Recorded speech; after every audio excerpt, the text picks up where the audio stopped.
જય શ્રી કૃષ્ણ, જય માતાજી. કેમ છો બધા? મજામાં? તો સ્વાગત છે તમારા બધાનું આજના નવા વિડીયોમાં.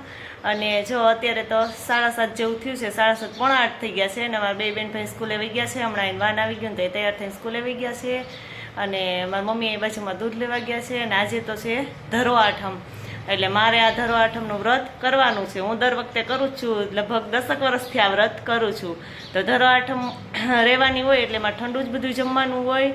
અને આજે મારે જો આ ધરોની પૂજા કરવાની છે. ત્યાં જો કળશમાં મેં આ ધરો લઈ લીધી છે અને એની પછી આપણે પૂજા કરવાની છે. જો આ સાતમ ને એવું તો બધાય રહેતા હોય એટલે બધાને ખબર હોય કે આ વ્રત આપણે કરવાનું રહેતા જ હોય કે સાતમ આઠમ ને એવું આવે છે એમ. પણ આ ધરો આઠમ છે ને એ વ્રત તો અમુક જ કરતા હોય એટલે વધારે બધાને ખબર ન હોય. પણ કે ભાદરવા મહિનાની જો આ પહેલી આઠમ આવે ને, ભાદરવા સુદ આઠમ, એ આઠમ છે ને આપણે ત્યારે ધરો આઠમનું વ્રત કરવાનું હોય છે. ને હું તો ઘણા વર્ષો ત્યાં કરું જ છું.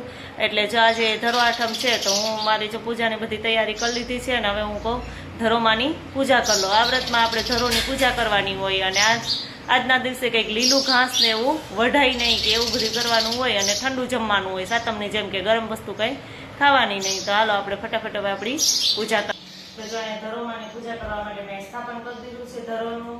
અને બધું જો પૂજા પર લઈ લીધો છે, જો નાગલો ને ચૂંદડી ને એવું બધું બનાવી લીધું છે, કંકુ લઈ લીધો છે અને ફૂલ લઈ લીધા છે. અને હવે આપણે ફટાફટ પૂજા કરી લઈએ.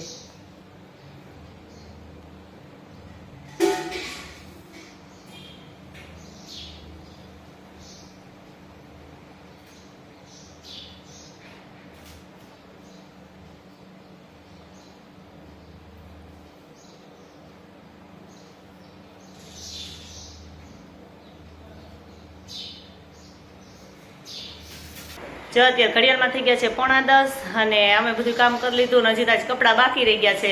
શાક ને એવું પહેલાં કરી નાખ્યું, કપડાં બાકી હતા ને જો અમારા મહેમાન આવ્યા છે. અને મહેમાન છે એ અમારા માસી છે, અમારા માસીજી. જો તો અમારા માસીજી છે. જય શ્રી કૃષ્ણ માસી. જય શ્રી કૃષ્ણ. અને આ મારા મમ્મી, એને તમે ઓળખો જ છો, મારા મમ્મી બેન મારા મમ્મી જેવા જ લાગે છે ને. જય શ્રી કૃષ્ણ, જય માતાજી. કેમ છો બધા? આ બધા મહેમાન આવ્યા છે, બધા બેરી ગયા છે એટલે અમે નવરાત થઈને એ વાટો મારવા કે તમે મહેમાન થઈને આવ્યો તો વિડીયોમાં આવી જાઓ. મહેમાનને જો ચા પાણી પાઈ દીધા ને બેઠા છે ને બેઠા બેઠા વાતો કરીએ છીએ. જો અમે બધું કામ કરીને ફ્રી થયા ને પછી હજી વાર્તા કરવાની તો મહેમાન આવી ગયા એટલે વાર્તા કરવાનું તો રહી જ ગયું. પછી અત્યારે કામ કરી નવરા થયા એટલે મારા મમ્મીને કહું બપોરે હું મારો વાર્તા તો કરી લઈ. એટલે હવે જો હું વાર્તા વાંચું મારા મમ્મી સાંભળે છે, બીજું કોઈ હોય નહીં. તમે બે થઈને હમણાં વાર્તા કરી લઈ. કે ધરો આઠમ છે એની વાર્તા આ બુકમાં આપેલી જ હોય, વાર્તાની બુક છે ને એમાં. એટલે આપણે ફટાફટ હવે વાર્તા કરી લઈએ.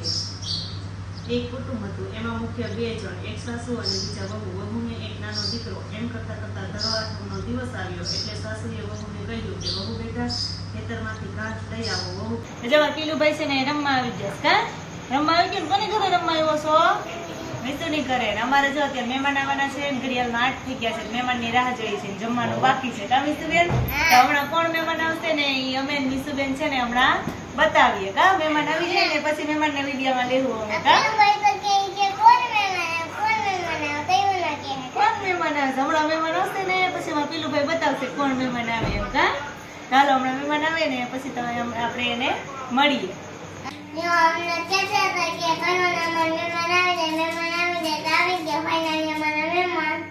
ફાઇનલી મારા મહેમાન આ છે મિસુના ભૂમિ દીદી. કા આ છે મારા ફઈજીની છોકરી ભૂમિ.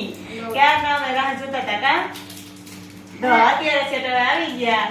અને હવે એની માં જમવાનું મોડું થઈ ગયું એટલે બધું કામ છે ને ભૂમિ દીદીને કરવાનું હોય. કા હા, બધા વાસણ ભૂમિ દીદીને કરવાના, બધું કામ ભૂમિ દીદીને કરવાનું. લે તો મિસુને ભૂમિ દીદી બા કામ નથી કરાવવું, બધું કામ મારે જ કરવાનું. અને ભૂમિ દીદી શું લઈ વિસ્તાર માટે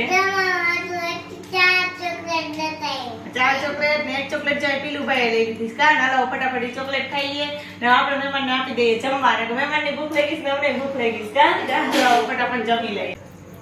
જો આજે છે ને અમે અહીંયા આવ્યા મામાના ઘરે એટલે મીસુબેન અમારા માટે ભાજી લઈ આવ્યા હતા. અમે હવે તૈયાર ભાજી ખાવા માંડ્યા છીએ. મીસુબેન મારા ભેગા 3-4 પાઉં ખાઈ ગયા છે. આ બધું પાછું છે તૈયાર ખાઈ લીધી ને વાસણ બેને ઉટકવાના. હો મીસુ? મીસુ મને ના પાડી, મમ્મી ઉટકી નાખશે. એવું ના હાલે. વાસણ તો ભૂમિ દીદી ને મીસુ ને બેને ઉટકવાના. કા મીસુ મમ્મી જ ઉટકશે, મીસુ મને ના પાડી. ચાલો બે ફટાફટ ઝડપ કરો, જમી લ્યો. એટલે છે ને અને મારા મમ્મીને વાસણ ઉટકવાનું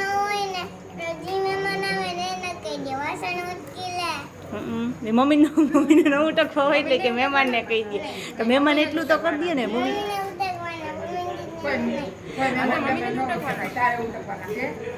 મમ્મી રસોઈ બનાવી દે તો પછી વાસણ તો મહેમાનને ના ના અમે કચરા પોતા કરી નાખશું. ફટાફટ ભાઈ જમી લ્યો ને હાલો વાસણ ઉટકી લ્યો અને હવે ઝડપ કરો બે. હા તો એ તો જો અમે જમીન નવરા થઈ ગયા છે અને અમારી મીસુબેન તો જો ભૂમિ દીદીના ફરામાંથી ઉતરતા નથી અને એને ભેગું જવાનું છે કા જાવું કે. અને આ છે ભૂમિ દીદીના મમ્મી કાંઈ ને મારા ફૈજી છે. જય શ્રી કૃષ્ણ. પછી જો હવે અમારા આખી જમીન નવરા થયા ને તો થોડીક વાર બેઠા હતા તો એ કે અમારે વહી જવું છે. અમે કહીએ છીએ રોકાઈ જાઓ તો કે ના અમારે અત્યારે જ વહી જવું છે. કામ અત્યારે પેલેમાં 10 થઈ ગયા છે ને 10 વાગે જો અત્યારે નીકળી જવું છે. મીસુ રોકી દે ને ભૂમિ દીદીને. ભૂમિબેન જો 2 વર્ષ પછી અહીંયા નાની હતી ને ત્યારે મીસુ થોડી મોટી કા 5 મુકે ભણતી ત્યારે 3 વર્ષ અહીંયા ભણી હતી. અહીંયા જ રોકાતી મામાના ઘરે કા. હા ત્યારે મામાના ઘરે બહુ મજા આવતી. હવે હું મામાના ઘર હું જોતી નથી. મામાના ઘર હું જોઉં તો છે પણ જોવાનો ટાઈમ નથી મળતો. માંડવાનો ટાઈમ મળી ગયો ફાઇનલી એટલે અમે 2 વર્ષ પછી આવી ગયા. હવે પાછા આવશું 2-3 મહિના પછી જેવીસભાઈના લગ્નમાં. તો સારું હાલો અમારે મહેમાનને હવે જવું છે તો આપણે મહેમાનને પણ વિદાય આપી દઈએ. કા મીસુબેન? હે તમે આવજો હવે રાજકોટ પાછા. અહીંયા તો મળી લીધું. અમે આવશું કા હું મીસુબેન રાજકોટ જાવ મીસુ. હે હું મારી જિંદગીથી રમું છું. મહેમાન વયા ગયા છે બધાય મહેમાન જેટલાય વયા ને બધાય વયા ગયા. જેટલા આવ્યા હતા ને બધાય મહેમાન વહી ગયા છે કા. હમણાં જો ઘડિયાળમાંથી ગયા છે અત્યારે તો 11 થવા આવ્યા છે ને મહેમાન અમારા બધાય વહી ગયા છે. અને મીસુબેન જો અત્યારે એને તો નીંદર નથી આવતી એટલે ઢીંગી લઈને અત્યારે રમવા બેસી ગઈ કા. આ સાથે વિડીયો પણ અહીંયા પૂરો થાય છે. જો અમારો વિડીયો તમને ગમ્યો હોય તો લાઈક કરજો, શેર કરજો અને જો